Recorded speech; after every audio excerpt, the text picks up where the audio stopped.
किनगाव जट्टू येथे गौरी गणपती साजरी, ज्येष्ठ गौराईचे घरोघरी उत्साहात स्वागत।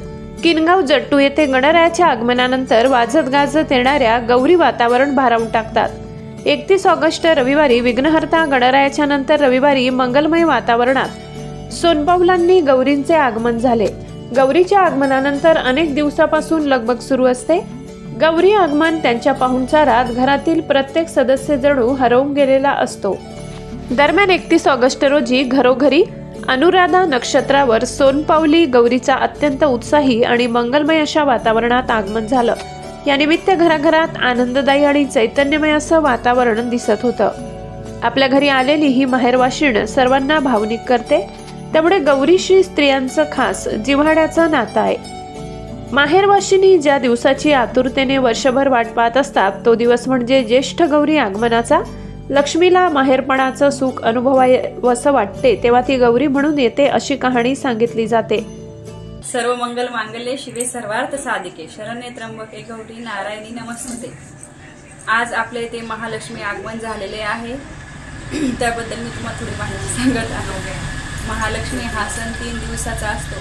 तो मोठ्या आनंदाने आणि उत्साहाने आम्ही सगळेजण साजरा करतो।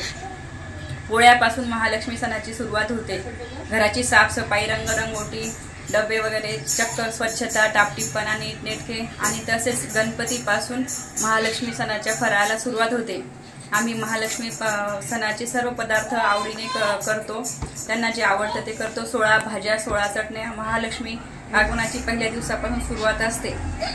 दुसऱ्या दिवशी महालक्ष्मी पूजनाचा दुसरा दिवस असतो। तसेच महानैवेद्य, महाआरती असते, पूर्णाचा महानैवेद्य असतो। आणि तिसऱ्या दिवशी पूर्ण खीर आणि खानवर कालवण्याची खीर आणि वळवटाचा नैवेद्य असतो।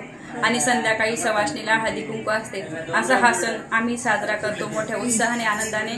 गावातील वातावरण प्रसन्न असते। आम्ही सगळ्यांच्या घरी हळदी कुंकाला जातो। तसेच हा सण खूप मोठ्या उत्साहाने आणि आनंदाने साजरा करतो।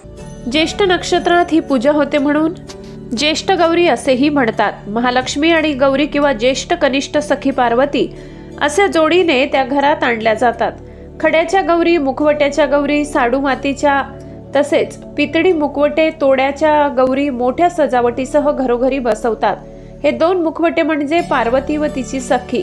काही घरात नवसाने बोलावलेले गौरीचे बाळ देखील मांडतात। गौराई सोन्या मोत्याच्या पावलांनी घरात प्रवेश करते। पहिल्या दिवशी तिला दुर्वा, कापूस, आघाडा वाहतात आणि मेथीची भाजी, भाकरीचा नैवेद्य दाखवतात। दुसऱ्या दिवशी तिला पानफुलाची आरास करतात, शेवंतींची वेणी मिळतात, हार, चाफ्याचे फुलं, केवड्याचे पान वाहतात। तर नैवेद्याला 16 भाज्या, 16 चटण्या, 16 पक्वाने तसेच फराळाचे पदार्थ करतात। पुरणाचे 16 दिव्यांनी आरती करतात। संध्याकाळी हळदी कुंकवांचा मोठा समारंभ केला जातो। तिसऱ्या दिवशी तिला खीर, कानवल्याचा नैवेद्य दाखवून पाठवणी केली जाते। अशा प्रकारे ही माहेरवाशीण येते, राहते आणि डोळ्यात पाणी आणून परत येण्याचे वचन मात्र देऊन जाते। अशा या महालक्ष्मीला कोटी कोटी प्रणाम। मराठी केसरी न्यूज साठी प्रतिनिधी केशव सातपुते, लोणार। दिवसभरातील ताज्या घडामोडी बघण्यासाठी आजच मराठी केसरी न्यूजला लाईक, शेअर आणि सबस्क्राईब करा।